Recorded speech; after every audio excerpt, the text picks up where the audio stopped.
እኔ ክለብ ላይ ነው ጠጣለሁ፣ ሰክራለሁ። እንዳልኳችሁ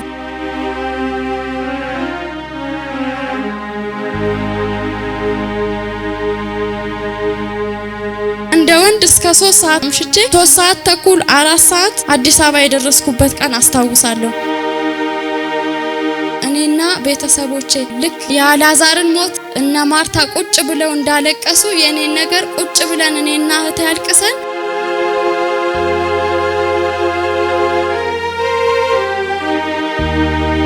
እጄን ይዞ የኢኮኖሚሽ የሁሉ ነገርሽን ለቅቄልሻለሁ ብቻ ነው ብሎ የጸለየልኝ።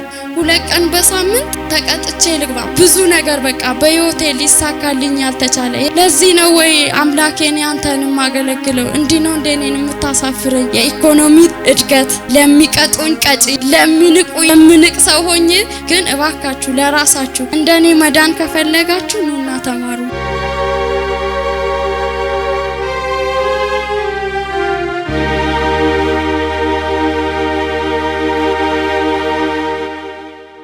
ሰሎሜ ይባላለሁ። የተወለድኩት ከመቱ የሚባል ከተማ ነው። አሁን የምኖረው አዲስ አበባ ነው። እዚህ ቤተሰቦች ስላሉኝ ግን በሳምንትም በ2 ቀንም በ3 ቀንም ቢሆን እመጣለሁ። ግን የምሰራውም አዲስ አበባ ነው፣ የምኖረውም እዛ ነው። ጌታ ለኔ በጣም ትልቅ ነገር አድርጎልኛል። እውነት ነው ብዙ ዘመንና ብዙ አመት ከኖሩበት በላይ አምኜ ስለምቀበለው የእውነቴን ነው ምለው በምንም አይነት በየትኛውም ቸርች ተይዤ አላቅም እስካሁን ማለት ነው። ለመጀመሪያ ጊዜ የተያዝኩት በዚች ቤተክርስቲያን ነው። እስካሁንም ደግሞ መያዝ አቅቶኝ ሳይሆን በቃ እግዚአብሔር ስላልፈቀደልኝ ነው። መዳኛ ቤቴ ይሄ ቸርች ስለሆነ ነው። በቃ እውነት ነው እኔ ምለው ይሄ ቸርች እውነትም የመገለጥ አመቴ ለኔ ይሄ ነው ብዬ ነው ማምነው። ጌታን ከተቀበልኩኝ ቢያንስ አሁን 8 ወር ሆኖኛል። እናም ደግሞ አሁን የዚህ ቸርች ተጠማቂ ተማሪ ነኝ። ግን አምናለሁ እዚህ ቤት በቃል ላይ ፈውስ አለ፣ በቃል ላይ ስኬት አለ፣ በቃል ላይ ኢኮኖሚ እድገት አለ፣ ሁሉም ነገር አለ የሚባለው እውነት ነው። እኔ ድሮ ቃል ስሰማ በቃ ወጥቼ መሄድ ነው የምፈልገው።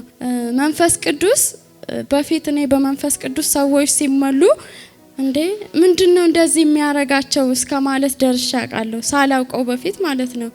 አሁን ግን እኔ ልክ ድሮ በዚህ ሳልሆን በፊት በጌታ ሳልሆን በፊት እኔ ክለብ ላይ ነው ጠጥቼ እንደዛ መሰክረው። አሁን ግን በመንፈስ ቅዱስ ከጠጡት በላይ እንደምሰክር ነው የምመሰክረው ማለት ነው። እና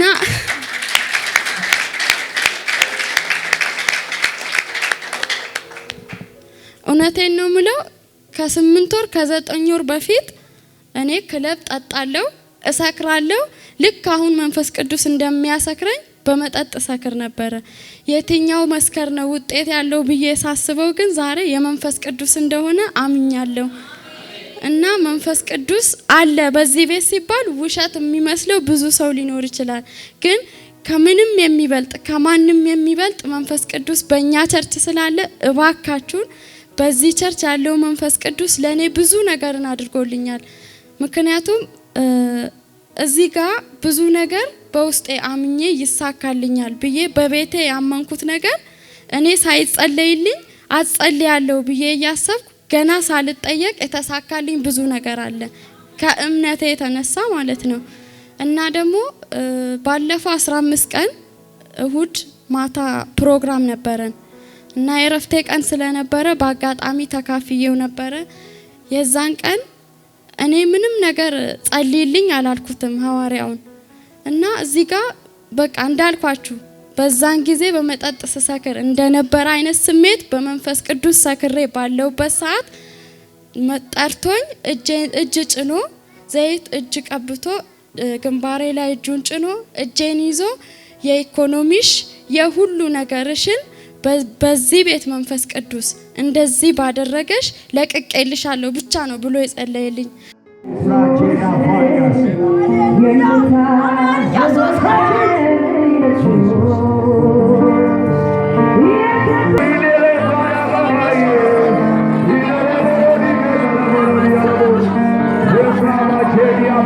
ጌታ በስራ ላይ ነው ወገኖች፣ ጌታ በስራ ላይ ነው። ዊዳ ካላባባ ያራባባ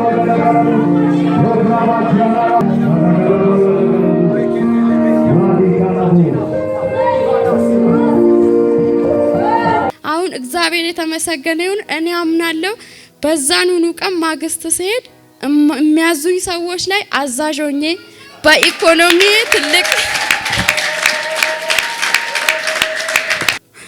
የሚያዙኝን አዛዥ ሆኜ የሚቀጡኝን ቀጪ ሆኜ እና ደግሞ እኔ የጥምቀት ትምህርት ለመማር ጊዜ የለኝም እና በቃ ለብቻዬ አመቻችቼ እማራለሁ ብዬ ነበር ስጠየቅ። አረ ለኔ በቃ መጠመቅ አለብኝ ካለበለዚያ ባክ ላደርግ ነው ብዬ መጥቼ ተናገርኩና 2 ቀን በሳምንት ተቀጥቼ ልግባ። ማታ ነው የምሰራው ከዚህ እየተመላለስኩ ማለት ነው። እና በቃ ልቀጣ 2 ቀን ምንም አይደለም ከደሞዜ ላይ የ2 ቀን ደሞዝ ይቆረጥብኝ ብዬ ፍቃደኛ ሆንኩ። አንድም ቀን ግን ትምህርቱን ከጀመርኩ ቀን ጀምሮ 3 ሰዓት እንኳን የገባውበት ቀን አስታውሳለሁ ተቀጥቼ አላቅም። አምሽቼ እውነት እንደ ወንድ እስከ 3 ሰዓት እዚህ አምሽቼ 3 ሰዓት ተኩል 4 ሰዓት አዲስ አበባ የደረስኩበት ቀን አስታውሳለሁ። ሮብና ቅዳሜ ለመማር ብዬ ማለት ነው። ለኔ ግን አንድ ቀን እሁድ ናት ለኔ እረፍት። እኔ ግን መማር ያለብኝን ሰዓት በኔ ምክንያት ሌሎች ልጆች እንዳይቀሩ እኔ ልቀጣ በሚል ነበር አምኜ ገባው። ያመንኩት ጌታ ግን አይደለም ቅጣት የሰው ፊት እንኳን አልገረፈኝም። እውነቴን ነው የምላችሁ እመኑ።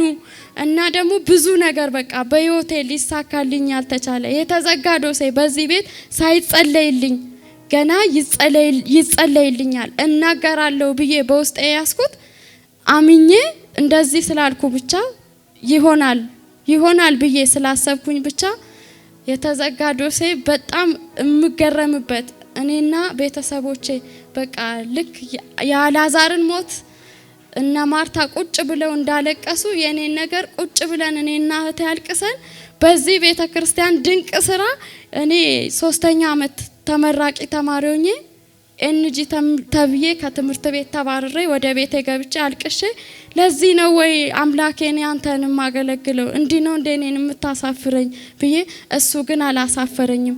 በራሳቸው ጊዜ ደውለው ነይና ግቢ ተመራቂ ተማሪ ነሽ ብሎ በራሳቸው ጠርተውኝ እኔ ግን እዚህ ቸርች ጸልዬ ብቻ ነው የወጣሁት። ምንም አላልኩም።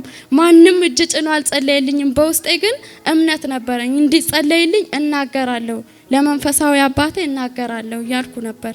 እና በጣም ድንቅ ነገር ለኔ አድርጎልኛል እግዚአብሔር። አሁን የኢኮኖሚ እድገት ለሚቀጡኝ ቀጪ ለሚንቁኝ የምንቅ ሰው ሆኜ በቦታዬ ላይ ቁጭ ብያለሁ። እግዚአብሔርን አመስግኑልኝ።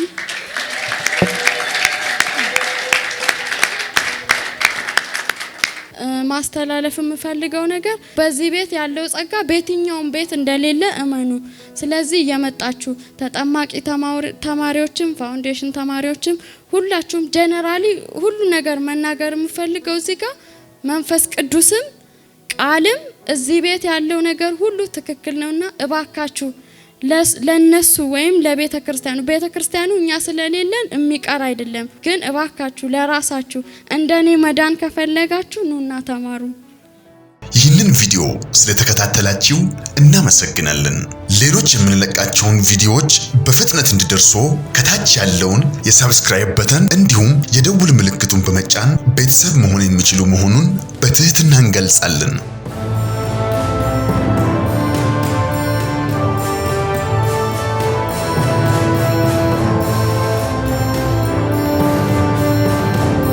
በተጨማሪም ለወዳጅ ዘመድ ሼር በማድረግ እንዲባረኩበትና እንዲያተርፉበት ይሁን። በዚህ የእግዚአብሔር መንግስት አገልግሎት ላይ ከጎናችን መቆምና የወንጌሉን ሥራ አብራችሁን መስራት የምትፈልጉ በስክሪኑ ላይ ባለው የባንክ አካውንቶች ላይ መባ፣ አስራትና የፍቅር ስጦታችሁን በመስጠት የበረከቱ ተካፋይ ይሁኑ።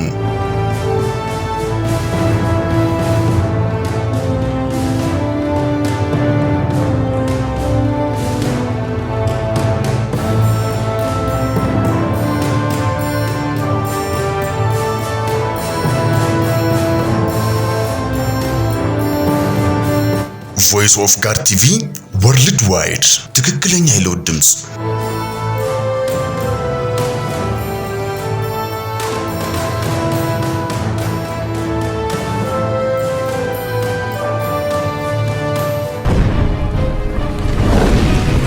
ቮይስ ኦፍ ጋድ ቲቪ, the true voice of transformation.